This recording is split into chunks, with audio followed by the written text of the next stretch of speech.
Hello everyone, welcome back to my channel Udupi foods and cuisine. ಎಲ್ಲರೂ ಹೇಗಿದ್ದೀರಾ? ಚೆನ್ನಾಗಿದ್ದೀರಾ ಅಂತ ಅನ್ಕೋತೀನಿ. ಎಲ್ರಿಗೂ ಕೂಡ ದೀಪಾವಳಿ ಹಬ್ಬದ ಹಾರ್ದಿಕ ಶುಭಾಶಯಗಳು. ಇವತ್ತಿಲ್ಲಿ ನಾನು ನಿಮಗೆ ಚಿಕನ್ ಗ್ರೀನ್ ಮಸಾಲ ರೆಸಿಪಿನ ಶೇರ್ ಮಾಡ್ತಾ ಇದ್ದೀನಿ. ತುಂಬಾ ಟೇಸ್ಟಿ ಆಗಿರುವಂತಹ ರೆಸಿಪಿ ಇದು. ಒಂದ್ಸಲ ಟ್ರೈ ಮಾಡಿದ್ರೆ ನೀವು ಡೆಫಿನೆಟ್ಲಿ ಮತ್ತೆ ಮತ್ತೆ ಮಾಡ್ತಾ ಇರ್ತೀರಾ. ಅಷ್ಟು ಈಸಿಯಾಗಿ ಮಾಡ್ಕೋಬೋದು. ಚಾನಲ್ನ ಫಸ್ಟ್ ಟೈಮ್ ನೋಡ್ತಾ ಇದ್ದೀರಾ ಅಲ್ಲ ಅಂತಂದರೆ ಚಾನಲ್ನ ಇನ್ನೂ ಕೂಡ ಸಬ್ಸ್ಕ್ರೈಬ್ ಮಾಡಿಲ್ಲ ಅಂತ ಅಂದರೆ ಪ್ಲೀಸ್ ಸಬ್ಸ್ಕ್ರೈಬ್ ಮಾಡಿ. ಹಾಗೆ ಪಕ್ಕದಲ್ಲಿರೋ ಬೆಲ್ ಐಕನ್ನ ಮರೀದೆ ಕ್ಲಿಕ್ ಮಾಡಿ. ಹೀಗೆ ಮಾಡೋದ್ರಿಂದ ನನ್ನೆಲ್ಲ ಹೊಸ ವಿಡಿಯೋಗಳ ನೋಟಿಫಿಕೇಷನ್ ಮೂಲಕ ನಿಮಗೆ ಬರುತ್ತೆ. ಬನ್ನಿ ಹಾಗಿದ್ರೆ ರೆಸಿಪಿನ ಹೇಗೆ ಮಾಡೋದು ಅಂತ ನೋಡ್ಕೊಬರೋಣ. ಫಸ್ಟಿಗೆ ಇಲ್ಲಿ ನಾವು ಮಸಾಲೆನ ಗ್ರೈಂಡ್ ಮಾಡ್ಕೊಳ್ಳೋಣ. ಒಂದು ಮಿಕ್ಸಿ ಜಾರಿಗೆ 2 ಮೀಡಿಯಮ್ ಸೈಜ್ ಇರೋ ಈರುಳ್ಳಿನ ಕಟ್ ಮಾಡಿ ಹಾಕ್ಕೊಳ್ಳಿ. ನಂತರ 5 ಹಸಿರು ಮೆಣಸಿನ್ಕಾಯಿನ ಹಾಕ್ಕೊಳ್ಳಿ. ಇಲ್ಲಿ ಖಾರ ಕಮ್ಮಿ ಇದ್ದರೆ ಇನ್ನೂ 2 ಎಕ್ಸ್ಟ್ರಾ ಹಾಕ್ಕೊಳ್ಳಿ, ಇಲ್ಲ ಅಂತ ಅಂದರೆ 5 ಸಾಕು. ಆಮೇಲೆ 1 ಪೀಸ್ ಚಕ್ಕೆ, 2 ಲವಂಗ, 1 ಏಲಕ್ಕಿ, 1/4 ಟೀ ಸ್ಪೂನ್ ಕಾಳುಮೆಣಸು, ಆಮೇಲೆ ಇಲ್ಲಿ 2 tea spoon ginger garlic paste ಮತ್ತು 1 ಕಂತೆ ಸಾಂಬಾರ್ ಸೊಪ್ಪನ್ನ ಹಾಕ್ಕೊಂಡಿದ್ದೀನಿ. ಸಾಂಬಾರ್ ಸೊಪ್ಪು ಎಷ್ಟು ಹಾಕೋತೀರೋ ಅಷ್ಟು ಒಳ್ಳೆಯದು, ಗ್ರೀನ್ ಬರುತ್ತೆ ಕರಿ. ಇವಾಗ ಇದನ್ನು ಎಲ್ಲ ಗ್ರೈಂಡ್ ಮಾಡ್ಕೋಬೇಕು. ನೀರು ಹಾಕ್ದೇನೆ ಹಾಗೆ ಗ್ರೈಂಡ್ ಮಾಡ್ಕೊಳ್ಳಿ. ನೋಡಿ ಈ ಥರ ಬರುತ್ತೆ. ಇವಾಗ ಇದನ್ನು ಸೈಡಲ್ಲಿ ಇಟ್ಕೊಬಿಡೋಣ. ಇಲ್ಲಿವಾಗ ನಾನು ಅರ್ಧ ಕೆಜಿಯಷ್ಟು ಚಿಕನ್ನ ತಗೊಂಡು ಚೆನ್ನಾಗಿ ವಾಶ್ ಮಾಡಿ ಇಟ್ಕೊಂಡಿದ್ದೀನಿ. ಅದಕ್ಕೆ ಅರ್ಧ ಕಪ್ಪಷ್ಟು ಮೊಸರು, ಅರ್ಧ ಟೀ ಸ್ಪೂನ್ ಜೀರಿಗೆ ಪುಡಿ, ಅರ್ಧ ಟೀ ಸ್ಪೂನ್ ಧನಿಯಾ ಪುಡಿ, 1/4 ಟೀ ಸ್ಪೂನ್ ಅರಿಶಿನ ಪುಡಿ ಮತ್ತು ಒಂದು ಸ್ವಲ್ಪ ಉಪ್ಪನ್ನು ಸೇರಿಸ್ಕೊತಾ ಇದ್ದೀನಿ. ಇದನ್ನೆಲ್ಲ ಒಂದ್ಸಲ ಇವಾಗ ಚೆನ್ನಾಗಿ ಮಿಕ್ಸ್ ಮಾಡ್ಕೊಳ್ಳೋಣ. ಇವಾಗ ಇದೆಲ್ಲ ಚೆನ್ನಾಗಿ ಮಿಕ್ಸ್ ಆಗಿದೆ. ಇದಕ್ಕೆ ಇವಾಗ ನಾವು ರುಬ್ಬಿರೋ ಮಸಾಲೆನ ಹಾಕ್ಕೊಳ್ಳೋಣ. ನಂತರ ಇದನ್ನು ಕೂಡ ಅಷ್ಟೇ ಚೆನ್ನಾಗಿ ಮಿಕ್ಸ್ ಮಾಡ್ಕೊಳ್ಳಿ. ಮಸಾಲೆ ಒಂದ್ಸಲ ಚೆನ್ನಾಗಿ ಮಿಕ್ಸ್ ಆದಮೇಲೆ ಇದನ್ನು ನಾವು 30 ನಿಮಿಷ ಮ್ಯಾರಿನೇಷನ್ಗೆ ಇಟ್ಬಿಡೋಣ.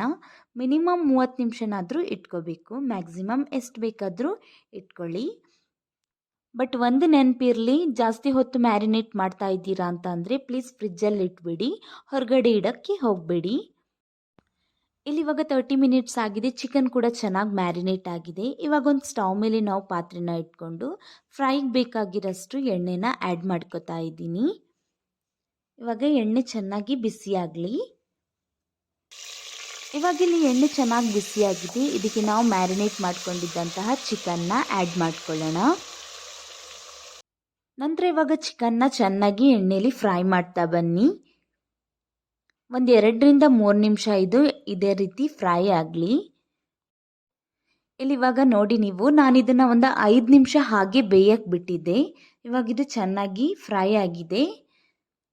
ಇವಾಗ ಇದಕ್ಕೆ ನಾವೊಂದು ಅರ್ಧ ಗ್ಲಾಸಷ್ಟು ನೀರನ್ನು ಆ್ಯಡ್ ಮಾಡ್ಕೊಳ್ಳೋಣ. ನಿಮಗೆ ಗ್ರೇವಿ ಜಾಸ್ತಿ ಬೇಕು ಅಂತ ಅಂದರೆ 1 ಗ್ಲಾಸನ್ನೇ ಆ್ಯಡ್ ಮಾಡ್ಕೊಳ್ಳಿ. ಗ್ರೇವಿ ತಿಕ್ಕಾಗಿರಬೇಕು ಅಂತ ಅಂದರೆ ಅರ್ಧ ಗ್ಲಾಸೇ ಸಾಕು. ಇಲ್ಲಿವಾಗ ಒಂದು ಕುದಿ ಬರೋ ಗಂಟ ವೆಯ್ಟ್ ಮಾಡಿ. ನೀವಿಲ್ಲಿವಾಗ ನೋಡ್ಬೋದು ಒಂದು ಕುದಿ ಬರೋಕ್ಕೆ ಸ್ಟಾರ್ಟ್ ಆಗಿದೆ. ಇವಾಗ ಇಲ್ಲಿ ಒಂದು ಕುದಿ ಬಂತು. ಇದಕ್ಕೆ ಒಂದು ಪ್ಲೇಟನ್ನ ಮುಚ್ಚಿಬಿಟ್ಟು ನಾವು 10 ನಿಮಿಷ ಬೇಯಿಸ್ಕೊಳ್ಳೋಣ. ನಿಮ್ಮ ಟೇಸ್ಟ್ ಅಕಾರ್ಡಿಂಗ್ ನೀವು ಚಿಕನ್ನ ಬೇಯಿಸ್ಕೊಳ್ಳಿ. ನಾನಿಲ್ಲಿ 10 ನಿಮಿಷ ಇದನ್ನು ಬೇಯಿಸ್ಕೊತಾ ಇದ್ದೀನಿ.